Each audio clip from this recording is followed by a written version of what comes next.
Alright, let me just get this point across. I suck at platformers. I dislike Super Mario Bros. Because of that. I would steer clear of these games if I could, regardless of how high critics score them or how much accolades they get. There are a few exceptions, however, like Hollow Knight and Dead Cells, which are great games because of the enjoyment they gave me and what it was that they offered. Having said that, there was one game that I anticipated and hyped so much about after seeing the trailers and immediately falling in love with, regardless of it being a puzzle platformer type of game, and that is the missing JJ MacField and the Island of Memories. When the trailers and the gameplay footages of this game was unveiled to the world, I knew I was going to buy it and play it. Not only was SWERY and his white owls involved in this, but the way the trailers were done piqued my interest to the point where it actually counted down the days until its release. Before I begin this review, however, I would like to point out that I wasn't paid by anyone to review this game. It is my own choice to do so, and I was not given this game either. I paid for it and have the receipt to prove it. It is with this in mind that I hope viewers will understand that what I share in this video are of my own thoughts regarding this game, and I am in no way held to give a stellar review of it as any form of compensation. Now that disclaimer is out of the way, let's get right into the heart of the matter, which is the review for this game, The Missing JJ MacField and the Island of Memories. Right off the bat, The Missing gave me a sense that this game was not going to be like all the others I have played of its kind. Granted, my library of games from this genre are small, as I have previously stated. Regardless, my gut feeling about this game proved to be correct. From the moment I boot up the game, I was given a brief note of what the game aimed to be, and it was something I did not expect to read in a video game, especially before the actual game starts. This note or disclaimer from SWERY appears just before the warning and the main menu does, and it is a powerful statement paving a way to what a compelling game this was going to be. There is so much about this game I want to talk about, but I have to tread carefully as I do not wish to spoil anything. This is one of those games that you actually have to play to experience the full effect of, and not just appreciate the aesthetically pleasing graphics of which this game has. And this game is beautiful, incredibly so.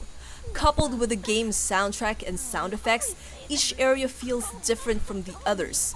Often I find myself admiring the game's graphics, from the character models to the environment and even the effects, stopping from actually trying to complete the obstacles set before me just so I could appreciate the artistry within the game. According to SWERY, whom I had asked, the game's graphics is a mixture of digital and hand-drawn images, and the presentation of the game included making use of pictures, drawings, and live movies to provide the necessary feel to the game, and it is done masterfully well, to say the least.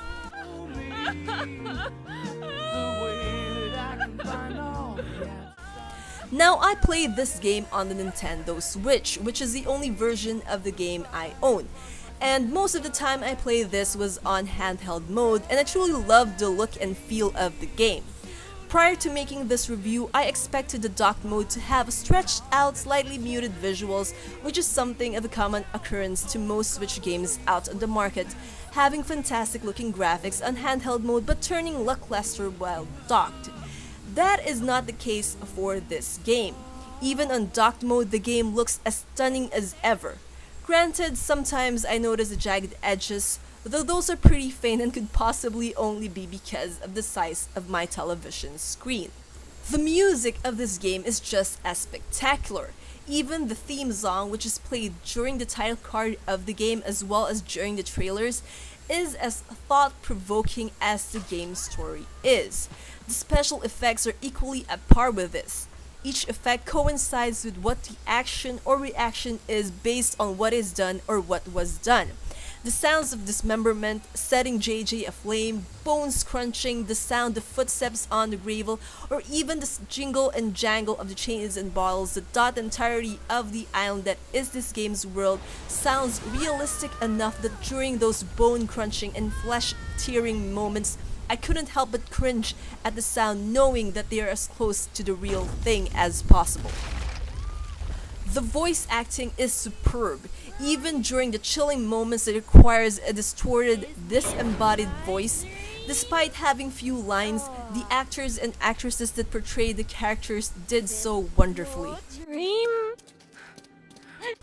The atmosphere can, and usually does, turn creepy as well, and the music and sound effects that accompany the shift managed to surprise me on several occasions, and that includes the moments when JJ receives messages on her phone.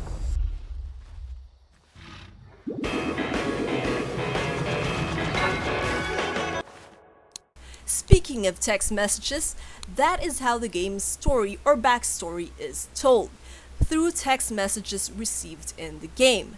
Some are based on the location, others require you to find the sleepy donuts that are scattered around the areas. On the New Game Plus, a new addition to these are finding the FK plushies that allows us to further dive deep into the story that happened prior to the game. How SWERY and his white owls tell JJ's story is unique and inspired as well. We aren't given anything up front, apart from JJ and her friend Emily going on some camping trip and the two ending up separated on a strange island being hunted by a monstrous creature that we get to know more about on the end of the game, including what said creature is called, which is something I am also not going to spoil.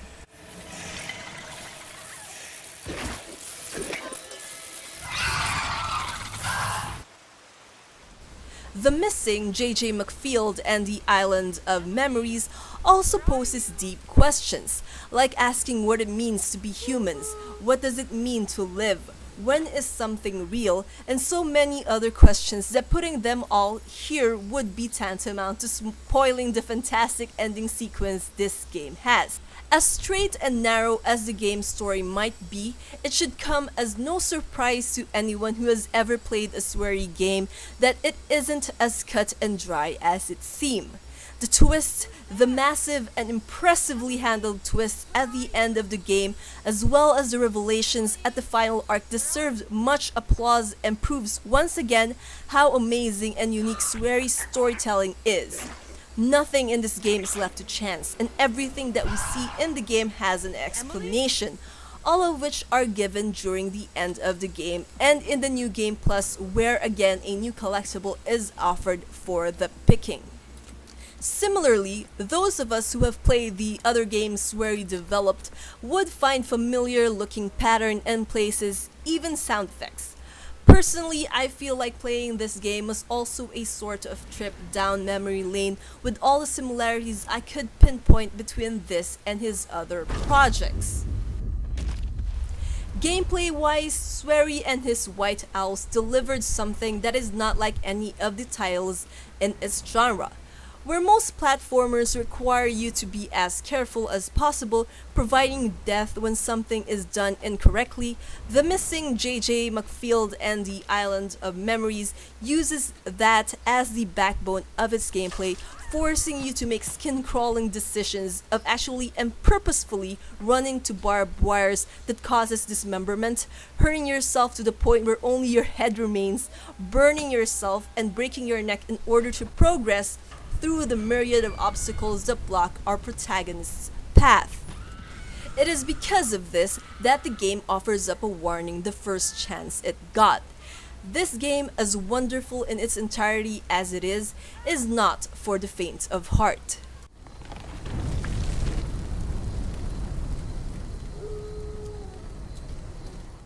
The puzzles all vary as well, and how you can overcome the obstacle requires the player to think outside of the box. How you would obtain all the collectibles is a challenge as well, and it is one that is handled very well that when I actually figured out how to accomplish something in the game or how to get past an obstacle in the most outrageous of solutions, it gave a pretty rewarding feeling. Now, this game is not without bugs. There are a couple, though not game-breaking ones, and these may even be something not everyone will end up encountering. Personally, I have found playing on dock mode makes the game a bit laggy. The first time I played through the entirety of the game, it was on handheld mode and I didn't encounter any lags nor any hiccups in the game's processing. It never bogged down while I was playing it then. But when I tried it while docked, lagging ensued, usually when a scene changes to a cutscene. Also, there are times when jumping can be a problem and hit collisions are mistakenly computed, but those are not that much troublesome considering the game's mechanics. Though the game story is wrapped up nicely and delivered so incredibly well, I am left wanting more with how short the game is. I also encountered, however, the game crashing on me while I am on handheld mode, and upon trial and error pinpointed it to the use of cheats or enhancements in the game which you unlock via collecting donuts and finishing the game. Truthfully, however, I cannot pinpoint anything to criticize this game for after spending hours playing it. Wait! This isn't just a game, this is a work of art. A powerful, thought-provoking, incredibly inspiring, highly relatable work of art. Hauntingly beautiful, at times infuriatingly challenging, filled with philosophical questions and an intriguing, pulse-pounding, gut-wrenching storyline that easily makes this one of the best and wonderfully, passionately, lovingly developed games I have ever played in the long years I have been playing video games. The storytelling and presentation of this game is a masterstroke, nothing less than a masterpiece that proves SWERY's talent and that of his team as well as their passion is transcendental.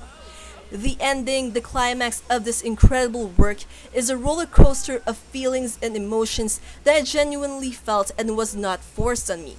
And though I got a sense of where the story was going at some points of the game, SWERY managed to throw me for a loop at that precise moment that I was left speechless as the credits rolled, a myriad of emotions momentarily rendering my thoughts to a halt.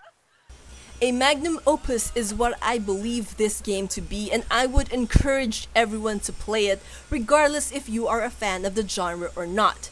It is just that great a game to pass up. With that said, I am giving this powerful work a perfect 10 out of 10. Truly, this is a masterpiece, and one that I would fondly play over and over again, regardless of it being in a genre I usually don't care much about. And though this is just my personal opinion, and many may be inclined to disagree with me, I can say with much confidence that this is one of the best, memorable, and relatable video games I have ever played. With that said, I would like to extend a massive congratulations to SWERY and his team. You guys deserve all the accolades for this incredible game.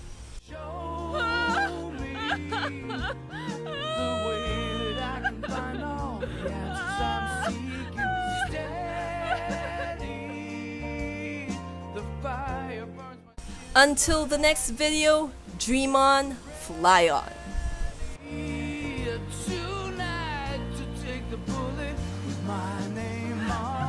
Take me down those old cobble streets where we used to meet. Maybe that way I can see the sun and the stars again.